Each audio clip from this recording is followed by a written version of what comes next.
Students, I am engineer प्रकाश कौर गुप्ता। आप सभी का एक बार फिर से द राइजिंग रैंक चैनल में आप सभी को वेलकम करते हैं। जैसा कि हम लोगों ने पेयर ऑफ लीनियर इक्वेशंस में हम लोगों ने 2 लेक्चर देख लिया है। आज हमारा लेक्चर नंबर 3, आज हमारा है आपका लेक्चर नंबर 3। आज के इस लेक्चर में हम लोग सिस्टम ऑफ इक्वेशन और इसके बेस्ड हम लोग प्रॉब्लम को सॉल्व करेंगे। पिछले लेक्चर में हम लोगों ने no solutions, infinitely many solutions और यूनिक सॉल्यूशंस को डिटेल्स में स्टडी किया था और आज के इस लेक्चर में उसके बेस्ड भी हम लोग यहाँ पे प्रॉब्लम को सॉल्व करने वाले हैं। ठीक है ना। तो सबसे पहले यहाँ पे आज हमारा टॉपिक क्या है कि सिस्टम ऑफ इक्वेशन होता क्या है। तो सिस्टम ऑफ इक्वेशन के अंतर्गत 2 सिस्टम आते हैं, एक को बोलते हैं कॉन्सिस्टेंट सिस्टम और एक को बोलते हैं इनकॉन्सिस्टेंट सिस्टम। ठीक है, इसको बोलते हैं संगत, हिंदी में बोलते हैं इसको संगत। क्या बोलते हैं? संगत। और इसको बोलते हैं असंगत। क्या बोलते हैं? असंगत। बात है समझ में? इसको संगत और इसको बोलते हैं असंगत। तो सबसे पहले मन में प्रश्न उठता है कि संगत क्या होता है, असंगत क्या होता है, यानी कॉन्सिस्टेंट सिस्टम किसको बोलते हैं और इनकॉन्सिस्टेंट सिस्टम किसको बोलते हैं। तो सबसे पहले हम स्टडी करते हैं कॉन्सिस्टेंट सिस्टम का। तो देखो, अगर कोई भी इक्वेशन तुम्हारे पास कोई इक्वेशन है और उस इक्वेशन का एटलीस्ट 1 सॉल्यूशन है। कितना सॉल्यूशन है? कम से कम 1 सॉल्यूशन है, ज्यादा से ज्यादा बहुत ज्यादा हो सकता है। ठीक है ना। तो वो जो इक्वेशन होगा वो किसके अंतर्गत आएगा? कॉन्सिस्टेंट सिस्टम के अंतर्गत। ठीक है ना। यानी वैसा इक्वेशन जिसका एटलीस्ट 1 सॉल्यूशन होता है उसको हम कॉन्सिस्टेंट सिस्टम के नाम से जानते और पहचानते हैं। बात है समझ में?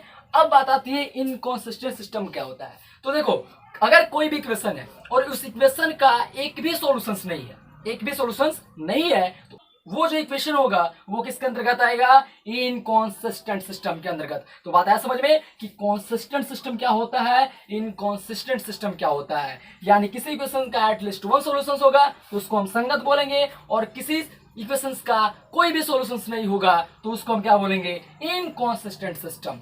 अब देखना ध्यान से यहाँ पे कि कॉन्सिस्टेंट सिस्टम के अंतर्गत 2 चीज आता है, एक को होता है यूनिक सॉल्यूशन और infinitely many solutions.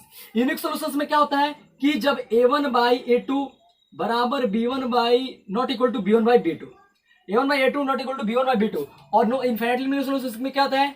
a1 by a2 बराबर b1 बाई b2, ये इसका कंडीशन है, बराबर c1 बाई c2। ठीक है ना। तो अगर तुम्हें कोई पेयर ऑफ लीनियर इक्वेशन दिया जाए तो इस कंडीशंस को ये सेटिस्फाइड करता है, ऐसे अगर तुमको ये कंडीशन को सेटिस्फाइड करता है तो जो अगर इस कंडीशन को सेटिस्फाइड करेगा तो पहले ही हम दूसरे लेक्चर में बता चुके हैं, तो वो किसके अंतर्गत आएगा?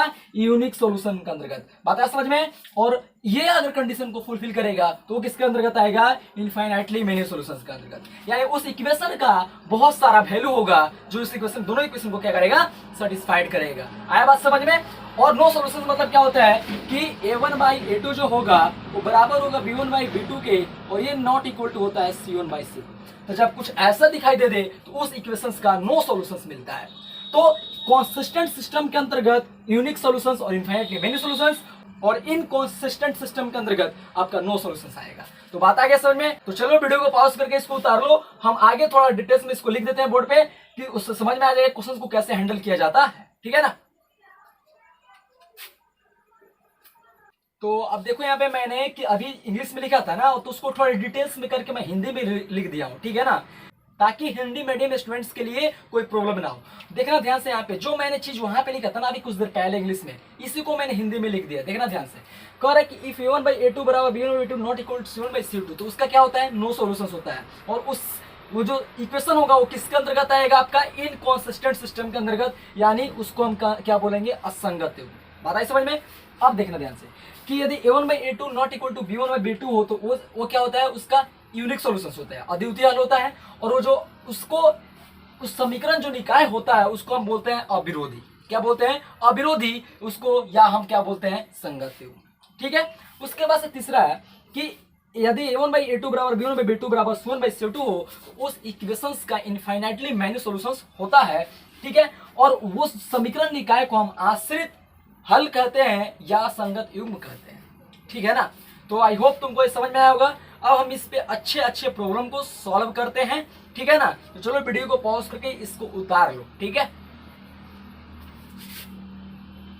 अब देखना यहाँ पे कि कह रहा है कि तुमको 2 इक्वेशन दिया है। ठीक है ना, एक यहाँ पे क्वेश्चन, एक यहाँ पे, 2 क्वेश्चन से मतलब, और कह रहा है कि इसमें से कौन सा कॉन्सिस्टेंट होगा और कौन सा इनकॉन्सिस्टेंट होगा, यानी कौन संगत होगा और कौन असंगत होगा, ये हमारा क्या है, प्रॉब्लम है। तो चलो, कॉन्सिस्टेंट का मतलब क्या होता है, या तो क्या होना चाहिए, यूनिक सॉल्यूशंस होना चाहिए, या तो इनफाइनाइटली मैनी सॉल्यूशंस होना चाहिए। तो चलो यहाँ पे देखते हैं बारी बारी से इक्वेशंस को। यहाँ पे सबसे पहले पहला को सॉल्व करते हैं। पहला है कि 3x + 2y और 5 इधर है, इसको हम इधर ला लेते हैं। तो क्या हो जाएगा, -5 = 0, कोई डाउट नहीं होनी चाहिए।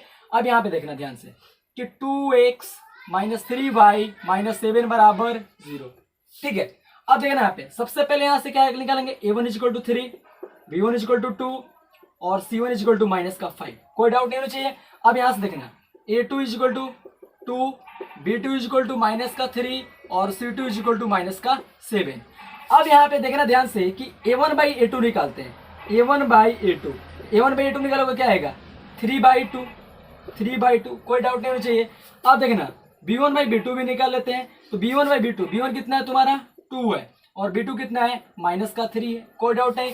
और क्या निकाल लेते हैं, c1/c2 भी निकाल लेते हैं। क्या हो जाएगा, -5/-7, यानी कैंसिल हो जाएगा, 5/7 हो जाएगा। अब ध्यान से देखना है यहाँ पे कि a1/a2 का वैल्यू कितना है, 3/2 है, और b1/b2 का वैल्यू कितना है, 2/-3 है। बताओ क्या ये आपस में बराबर है, नहीं है। यानी यहाँ पे दिखाई दे रहा है कि a1/a2 जो है नॉट इक्वल टू क्या है, b1/b2। तो अब बताओ, जब ऐसा कंडीशन मिलता है, ये क्या होता है आपका, यूनिक सॉल्यूशंस होता है। क्या होता है, यूनिक सॉल्यूशंस। तो जो यूनिक सॉल्यूशन जो होता है वो किसके अंतर्गत आता है, आपका कॉन्सिस्टेंट सिस्टम, यानी संगत के अंतर्गत। यानी ये जो इक्वेशन होगा आपका, यानी जो पहला क्वेश्चन है, ये क्या है आपका, संगत। क्या है, संगत है, यानी कॉन्सिस्टेंट है, कोई डाउट नहीं होना चाहिए। आ गया वो समझ में। तो चलो वीडियो को पॉज करके इसको उतार लो, फिर हम दूसरा सॉल्व करते देखते हैं ये किस क्या आता है, कॉन्सिस्टेंट आता है फिर से या इनकॉन्सिस्टेंट आता है। तो ठीक है, तो चलो वीडियो को पॉज करके उतार लो। अब देखना हमारा 2 नंबर क्वेश्चन, ठीक है ना। तो यहाँ पे सबसे पहले क्या करते हैं, इस 8 को इधर ला लेते हैं और इस 9 को इधर ला लेते हैं। तो क्या हो जाएगा आपका, 2x - 3y - 8 = 0, कोई डाउट नहीं होना चाहिए। और इसको करेंगे तो क्या आएगा, 4x - 6y - 9 = 0, कोई डाउट नहीं होना चाहिए। अब देखना ध्यान से कि यहाँ पे a1 कितना है, a1 कितना है, 2 है, और a2 कितना है, यहाँ से a2 कितना है, 4 है, ठीक है। अब यहाँ पे देखना b1 कितना है, -3, b2 कितना है तुम्हारा, -6, c1 कितना है तुम्हारा, -8, और c2 कितना है तुम्हारा, -9, कोई डाउट नहीं होना चाहिए। अब ध्यान से देखना, अगर a1/a2 निकालो कितना आएगा, 1/2 आएगा। और तुम्हारा चलो निकाल लेते हैं, a1/a2 कितना आएगा, 2/4, 2 2 जा 4, यानी आएगा तुम्हारा 1/2। इसी तरह से b1/b2 भी निकाल लेते हैं। ध्यान से देखना, यहाँ पे b1 का वैल्यू कितना है, -3 -6, ये कट जाएगा, हो जाएगा तुम्हारा 3 दूना 6, यानी ये भी हो जाएगा तुम्हारा 1/2। और यहाँ पे हम c1/c2 निकाल लेते हैं। c1 कितना है, -8, यहाँ पे -9, माइनस से माइनस कैंसिल हो जाएगा, और c1/c2 का जो वैल्यू मिलेगा वो तुम्हारे क्या मिल जाएगा, 8/9, कोई डाउट नहीं होना चाहिए। अब ध्यान से बताना मेरे लाल कि a1/a2 बराबर b1/b2 है, लेकिन ये c1/c2 की इक्वल नहीं है। तो जब कुछ ऐसा आता है तो वो किसके अंतर्गत जाता है, इनकॉन्सिस्टेंट सिस्टम के अंतर्गत। बात एकदम चमक गया होगा तुम्हारे आंखों में। देखो यहाँ पे ध्यान से देखना छोटू, a1/a2 इक्वल कितना आ गया, 1/2 आ गया, और b1/b2 कितना आ गया, अरे बोलो ना, 1/2 आया कि नहीं आया। लेकिन c1/c2 जो हुआ वो कितना निकल गया, अरे 8/9 निकला, कोई डाउट नहीं होना चाहिए। तो अब बताना यहाँ पे a1/a2, यहाँ से लिखेंगे कि हेयर a1/a2 जो है b1/b2 के क्या है, अरे बराबर है, लेकिन ये किसके इक्वल नहीं है, अरे c1/c2 के। तो ये किसके अंतर्गत आएगा, इनकॉन्सिस्टेंट, यानी असंगत। कोई डाउट, कोई हेजिटेशन नहीं होनी चाहिए। तो आई होप मेरे लाल ये तुमको समझ में आ गया होगा। तो आज के बाद से बताओ, अगर कुछ क्वेश्चन आएगा पहचानने के लिए, बता दे कि ये कंसिस्टेंट सिस्टम होगा या इनकॉन्सिस्टेंट सिस्टम होगा, तो आई होप तुम लोग बना दोगे। अरे बन जाएगा ना, कुछ नहीं करना है, ओनली a1/a2 b1/b2 c1/c2 निकालो और देखो वहां पे क्या रिलेशन आ रहा है। बस 3 रिलेशन है तुम्हारा, infinitely many solutions, no solutions और यूनिक सॉल्यूशंस। बात आगे समझ में। तो चलो वीडियो को पॉज करके उतार लो। अब क्या करते हैं, हम अच्छे क्वेश्चन और देखते हैं, ठीक है।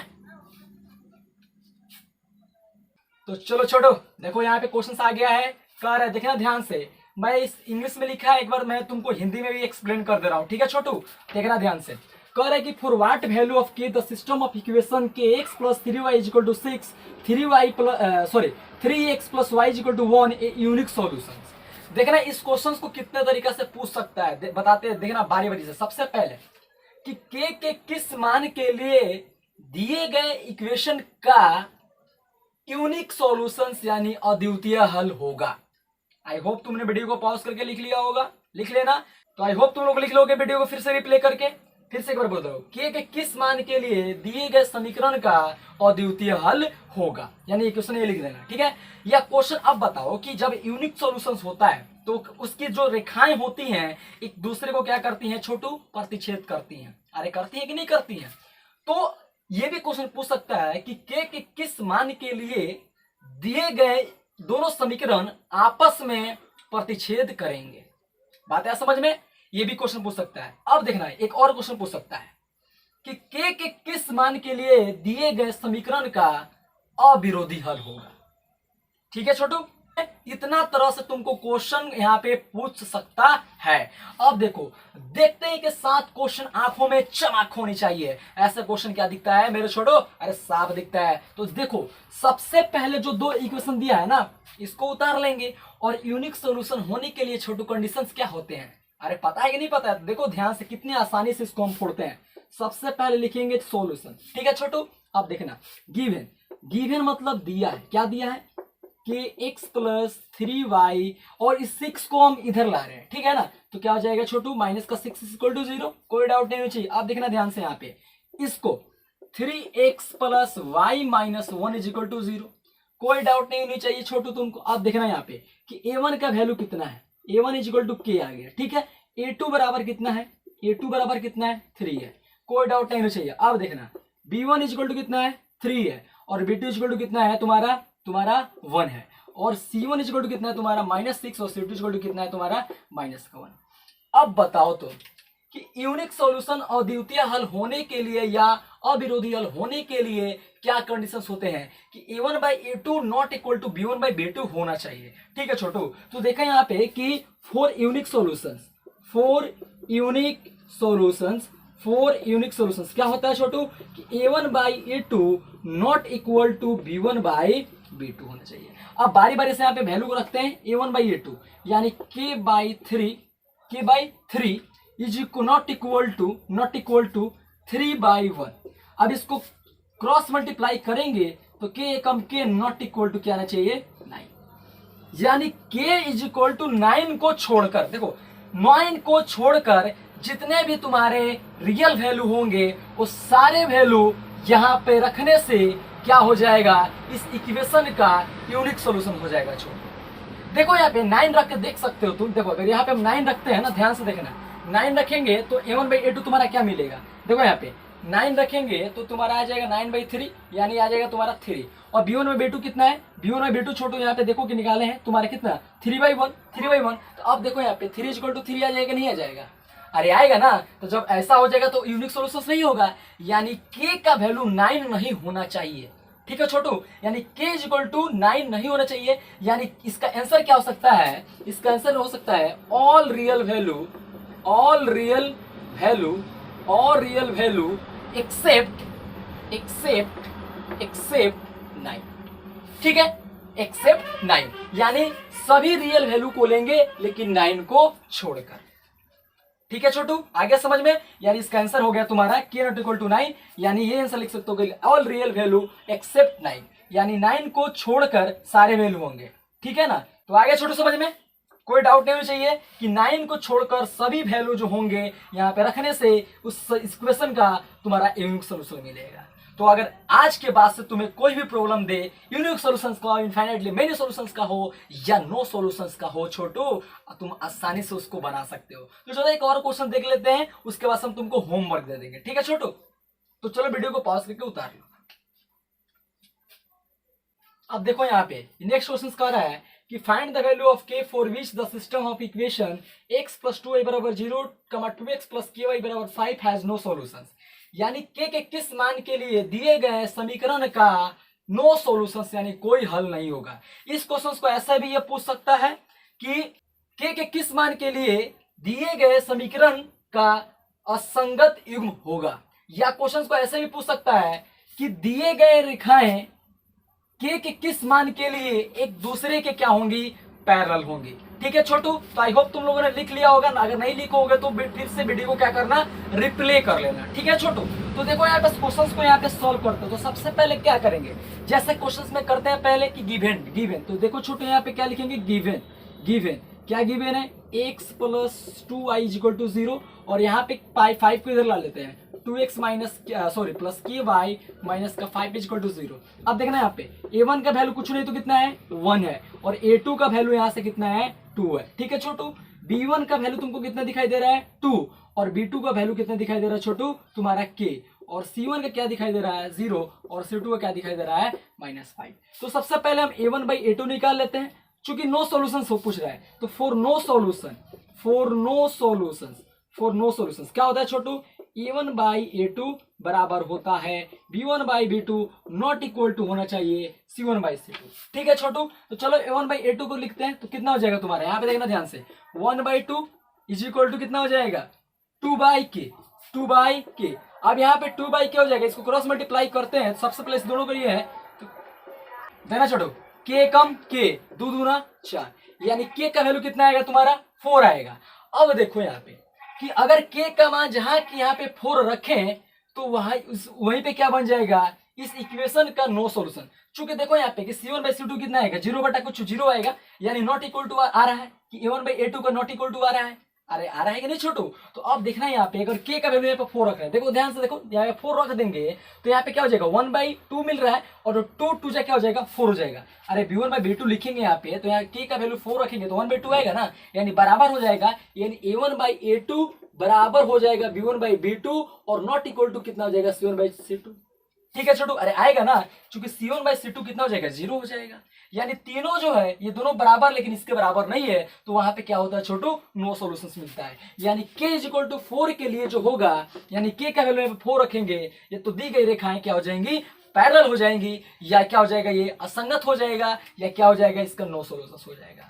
तो ठीक है छोटू, आई होप तुमको समझ में आ गया होगा कि कैसे क्वेश्चंस को हम फोड़ रहे हैं। तो चलो हम कुछ होमवर्क दे देते, तुम बना लेना, और तुम्हारे पास जो भी बुक होंगे और उससे बनाओ, ठीक है ना, और वीडियो को ज्यादा से ज्यादा शेयर करो ताकि दूसरे बच्चे भी इसका लाभ उठाए। ठीक है छोटू, तो चलो वीडियो को पॉज करके इसको उतार लो। देखो मैंने यहाँ पे क्वेश्चंस दे दिया, तुम वीडियो को पॉज करके उतार लो, और यहाँ पे एक क्वेश्चन, 2 क्वेश्चन यहाँ पे है, यानी 3 क्वेश्चन और एक क्वेश्चन यहाँ पे है। तो आई होप तुमसे एक क्वेश्चन बन जाएगा। तो अगर आज के बाद से इसके बेस्ट कोई भी प्रॉब्लम आया तुम उसको फोड़ सकते हो। ठीक है, तो चलो वीडियो को पॉज करके उतार लो।